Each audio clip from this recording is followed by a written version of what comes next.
Hey, welcome back to Fahrenheit 451 by Ray Bradbury. In this video, we are doing a summary. If you are in the same edition of the book, it is pages 38 through 50. If you have a different edition of the book, this section begins with the lines, "Who is it? Who would it be?"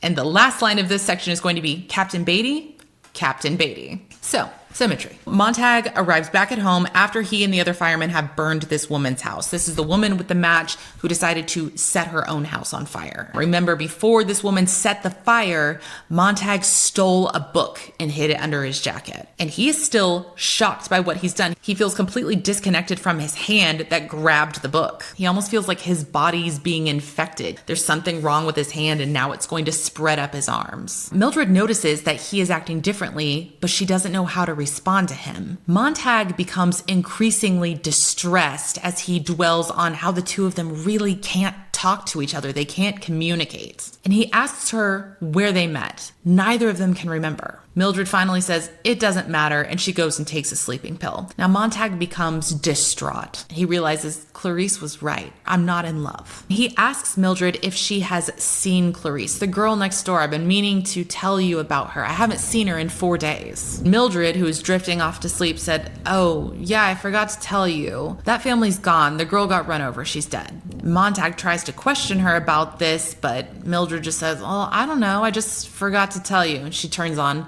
her little ear pods and she goes to sleep. While Montag is processing this, he hears something outside the house. He sees what he thinks is like a little green light, and he realizes the mechanical hound is out there. The next morning, Montag is sick. He's got a fever, he's got a headache, he feels terrible. Again, Mildred really doesn't know how to respond to him. He asks her to turn down the parlor walls, turn down these giant flat screens that she watches. She responds with, "That's my family," and refuses to turn them down. He tries to tell her about the fire the night before and the woman that was there. Mildred can't really listen to him. She said, "Well, I had a great night last night. I watched the programs." Montag then asks her, "Can you call Captain Beatty for me? Can you tell him that I'm sick?" Mildred won't do it. Then he asks if it would be okay if he quit his job for a while. Could I take a break? At that, Mildred becomes angry. Not so much at him, but at the woman the night before. She is mad that this woman has affected Montag so much. Montag tries to tell her, there must be something really important in books if this woman is willing to die over it. Montag is getting angry just thinking about this, and his anger makes Mildred angry. And Montag says, "Well, that's great. Maybe we need to be angry. Maybe we need to be really bothered by things once in a while." About that time, a car pulls up outside the Montag house, and guess who steps out?